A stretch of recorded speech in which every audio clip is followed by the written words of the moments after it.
For Eastern Orthodoxy, the category of divine impassibility, the conviction that divine nature does not suffer, determines our view of the cross.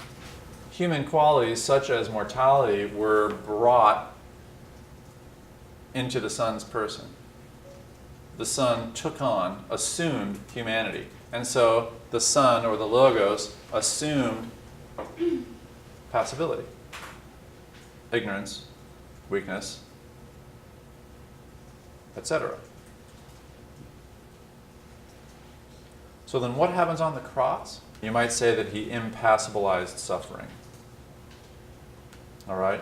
He brought the divine, the Greek word is apatheia, which we get apathy from. But it doesn't mean what we mean by apathy.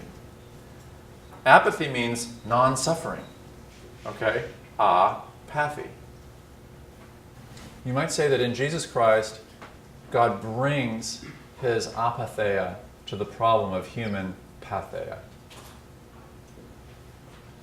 All right? Brings divine serenity to human crisis. Or if you like, Jesus redeemed suffering. Jesus assumed human suffering and divinized it, apathized it, took away the sting of death and the victory of the grave through bringing his divinity to the event.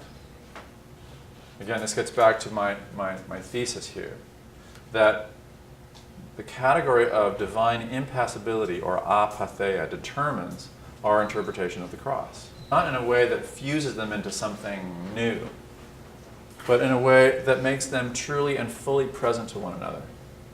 Let me give you a picture of this, since this is all pretty abstract. Here is an icon of the crucifixion, and I'd like you to see a few cool qualities to it. Look down below the cross and you'll see a skull. That's, on the one hand, his tomb, and on the other hand, it's death. Death is trodden underfoot on the cross. Impassibilized, overwhelmed by divine life. Jesus is dead here, but he looks serene, peaceful, like he's just taking a power nap. Doesn't he? And look at the expressions of the faces down below. They're sorrowful, but they're contemplative at the same time. It's as if they're seeing something beyond just another mere human death. And above the cross, the moon and the sun, you see the powers.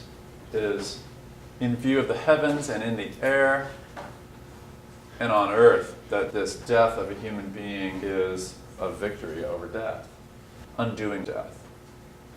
I'm going to give you Luke's account of the crucifixion, which I think sounds rather like this picture.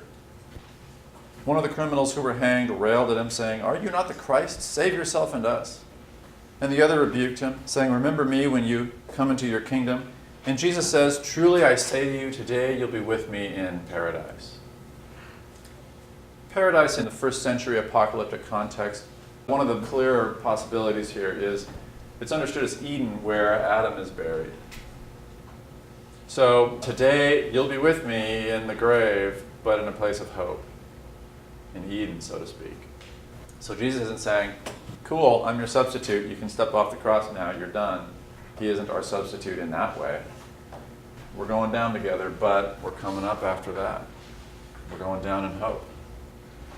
It was now about the 6th hour, and there was darkness over the whole land until the 9th hour, while the sun's light failed, and the curtain of the temple was torn in two. And then Jesus, crying out with a loud voice, said, "Father, into your hands I commit my spirit."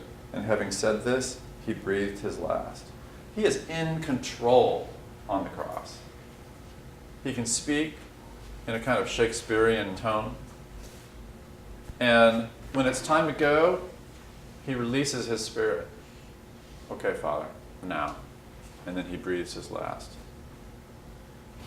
The question this brings up then is, does the cross show us what God isn't like? And as theology has struggled to answer that question, it's appealed to a word, to a term from Philippians 2, kenosis. It means self-emptying, nothingizing, if you like. nothingization.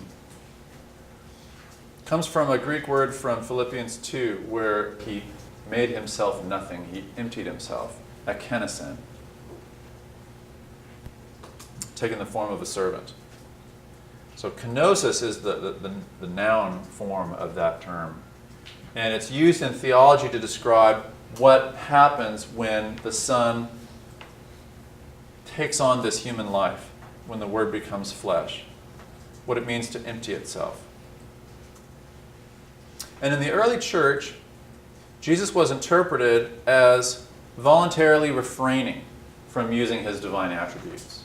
He could have taken himself down from the cross if he had wanted to, but he chose not to. He could have tapped into his omniscience, his omnipotence, his divine attributes, but he refuses. All right? It's like going shopping and not buying things. You have the buying power, but you just refrain. Self-denial. Asceticism. Anybody know an old TV series called Bewitched, where Samantha Stevens is a witch, and Darren, her husband, has forbidden her from using her witchcraft? She's under orders not to practice the magic that is who she is. Kind of like the BBC series Merlin. Jesus is like Samantha Stevens, or Jesus is like Merlin in the BBC series. Only he's much more self-controlled than either of those magicians who constantly use their magic. They just try to keep it on the down low. Jesus refrains. Another meaning of kenosis arose in the 19th century as German theologians tried to get at the same logic and figure out what the cross meant. They claimed that the second person of the Trinity, the Logos, in becoming incarnate, limited himself. Didn't just refuse to use the divine attributes, but you might say, banked them. Set them aside in a longer term way, the way you might put something valuable in a safe deposit box.